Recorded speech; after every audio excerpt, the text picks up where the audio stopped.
अब आप बताइए, अगर माइंड रिन्यू हो जाए तो शब्द भी रिन्यू हो जाएंगे, बॉडी लैंग्वेज भी रिन्यू हो जाएगा। इसीलिए यहां पर लिखा गया है, जब तक आपका माइंड रिन्यू का मतलब समझते हैं। हम भारत में रहते हैं, हमारे यहां पर कुछ चीजें रिन्यू करवानी पड़ती हैं हमें, लाइसेंस, बहुत सारी बातें होती हैं जो हमको रिन्यू करवानी पड़ती हैं। आप जानते हो, ये बिल्कुल ऐसा है कि कोई टाइम था आप वचन को बहुत पढ़ते थे, लेकिन आपने जांचा, अब फिर से आपको लोगों की छोटी छोटी बातें हर्ट कर रही हैं। अब आपको फिर से लोगों के बिहेवियर्स आपको हर्ट कर रहे हैं। अगर एक टाइम पे, एक समय में ये मन नया हुआ भी था, तो बाइबल बताती है रिन्यू, फिर से नया करना पड़ेगा, नहीं तो क्या होगा, वापस तुम पुराने में आ जाओगे, वापस तुम्हें लोगों से नफरतें होंगी, वापस तुम कसमें खाना चालू कर दोगे, क्योंकि तुम्हारा झूठ पकड़ चुका है। रिन्यूइंग ऑफ माइंड, मसीहों के अंदर ये बातें बंद हो चुकी हैं आज, क्योंकि उनके बाइबल पढ़ने के तरीके ही बदल चुके हैं। कुछ लोग सेवकाई में इतने बिजी हैं कि वो खुदा को समय नहीं दे पाते, इसीलिए आज आप देखिए वो फ्रस्ट्रेट है। मुझे आज भी याद है, मैंने 1 महीना कुछ समय पहले बाइबल नहीं पढ़ी थी। जानते हो मेरी रीजंस क्या थे? Zoom meetings. एक समय था जब मुझे बहुत, मैं अभी जूम मीटिंग्स लोगों के लिए कम करता हूं, अपने चर्च के लिए बहुत ज्यादा करता हूं। पहले 2020 में मैंने बहुत जूम मीटिंग्स की। एक दिन में 3-3, 4-4 मीटिंग्स हो रही थी, कभी यूके के लिए, कभी मलेशिया के लिए, कभी हॉलैंड के लिए, कभी इंडिया के लिए, कभी लोकल पास्टर के लिए। मैं इतना बिजी हो गया, मैं इतना टायर्ड हो जाता था बोल बोल के। एक दिन जानते हो क्या हुआ? मैं कार में बैठा था, मैं अपनी टीम के साथ कहां जा रहा था, और मैंने अपने टीम के अंदर एक बंदे को बहुत चिल्लाया। और जब चिल्लाने के बाद हम लोग खाना खाने के लिए बैठे, मैंने अपना सर पकड़ा, मैंने कहा प्रभु ये मैं नहीं हूं यार, मैं ऐसा बिल्कुल नहीं हूं, मैं ऐसा बिहेव क्यों कर रहा हूं? तब मैंने उस भाई को साइड में लेके उससे कहा, brother I don't know brother, मुझे क्या हो गया? आपने शायद थोड़े अलग टोन में बात की, पर मेरे अंदर इतना ब्लास्ट क्यों हुआ मुझे पता नहीं है। तब मुझे परमेश्वर ने कुछ बातें दिखाई। रिन्यूइंग ये रोज होना चाहिए। आज अपने आप से एक क्वेश्चन कीजिए, क्या आप प्रतिदिन वचन के द्वारा क्या अपने मन को नया कर रहे हैं? क्या आपकी सोच नई हो रही है? आपको पता है, यहां देखिए सब, आप जानते हो आदम जब मरा तो उसकी उम्र क्या थी? कितने लोगों को पता है? Tell me.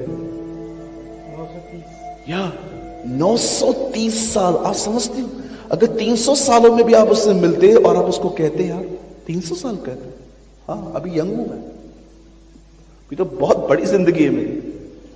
अच्छा, आप जानते हो बाइबल का सबसे ज्यादा जीने वाला व्यक्ति कौन है? His name is मातुशैला।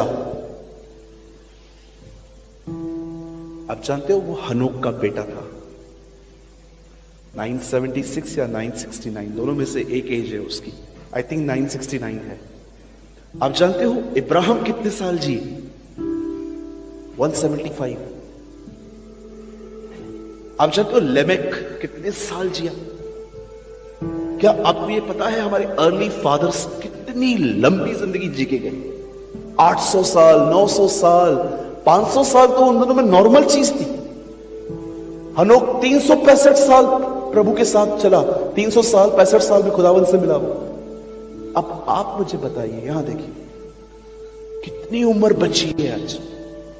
काजू बादाम खाओ तो 70, नहीं तो 40-50 में आदमी खत्म हो जाता है। मैंने कोविड सेकेंड वेव में जवानों को जाते हुए देखा, मात्र 28-30 साल के लड़के, उन्हें लंग्स में कोविड घुसा, खत्म 14 दिन में आदमी खत्म। मैं एक से मिलने गया, 20 लीटर का सिलेंडर लटका हुआ था उसके पास में, और फिर भी वो उसका 1 सेकंड के लिए मास्क मेरे सामने निकालता गया। आप जानते हो वो ब्रीथिंग ऐसे ले रहा था, खींच रहा था। मैंने उसको बोला, नो, उसका मास्क लगा दो यार, मुझे डर लग रहा है। वो ऐसे ऐसे लंग्स है ना, लंग्स ऐसे खींच रहे थे। 28 साल का लड़का। क्या हो रहा है आपको पता है? क्यों लोगों की मेंटल कंडीशंस ऐसी हो गई हैं? डिप्रेशन, परेशान, दिमाग का चलना, पता नहीं जो कर रहा हूं रिजल्ट आएगी कि नहीं आएगी, शक, अविश्वास। जानते हो रीजन क्या है? माइंड रिन्यू नहीं हुआ है। खुदा बदल चुका है, उनका मन वही है।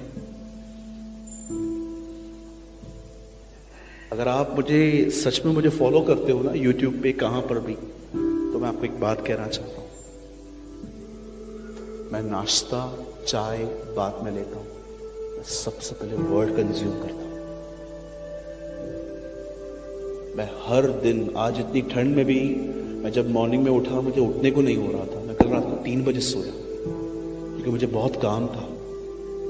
7 बजे मैं उठा। 7 बजे उठने के बाद मैंने अपना बाइबल ओपन किया, ब्रश करके मैंने अपना बाइबल ओपन किया। मैंने देखा, मुझे एक बार मैं ऊँगने लगा। अब 7 बजे मैं किसको कॉल करूं? भाई मुझे चाय कॉफी दे दो, क्योंकि वो खोल के गए थे, रेस्टोरेंट भी मॉर्निंग में ओपन हो। जानते मैंने क्या किया? ठंडे पानी से नहा लिया। और जब मैंने ठंडे पानी में नहा लिया, प्रभु, मेरे पूरे हाथ पैर, मेरे दांत मस्त मिल रहे थे आपस में, गेम खेल रहे थे अंदर, कि मेरी नींद चली गई। उसके बाद मैंने वर्ड रीड किया। मैं पतरस के बारे में पढ़ रहा था, कैसे वो यीशु का पीछा कर रहा था। उसने अपने स्वामी को देखा था, वो तूफानों में सोता था। जब वो जेल में गया तो बिल्कुल अपने स्वामी की तरह वो सोता था। आई वॉज रीडिंग, यार कितना एग्जैक्ट पतरस बन चुका था यीशु की तरह। यीशु तूफानों में सोते थे और पतरस जब जेल में अंदर गया तो वो भी यीशु की तरह सोया हुआ था। He following his master. अब आप बिलीव करेंगे? अब मैंने अपने अंदर कुछ रखा है, अब मैं इसे सारा दिन चबाऊंगा। अब मैं सारा दिन जहां पर मुझे टाइम मिलेगा ना, मैं यही सोचूंगा, प्रभु पतरस कैसे सोया था, क्या चल रहा था उसके मन में, और बार बार दुआएं करूंगा, मुझे भी ऐसा बना। Make me like this, make me like this. This is a renewal of mind. It is important. लेकिन अब मैंने अपने माइंड को ना कोई गैप ही नहीं दी। ट्रेजेडीज अब से ज्यादा है मेरे लाइफ में। अरे बहुत ट्रेजेडीज हैं भाई। फैमिली प्रॉब्लम्स अलग हैं, चर्च के प्रॉब्लम्स अलग हैं, पर्सनल इशू अलग है। मैं देख नहीं पा रहा इस तरफ, मुझे इतना पेन होता है कभी कभी इस तरफ। It's okay, it's life. मैंने खुदा को बोल दिया है, जब उसको ठीक लगेगा मुझे वो ठीक कर देगा। मेरे को कोई शिकायत नहीं है, कोई कंप्लेन ही नहीं है मुझे। दे तो भी खुदा है, न दे तो भी खुदा है। यस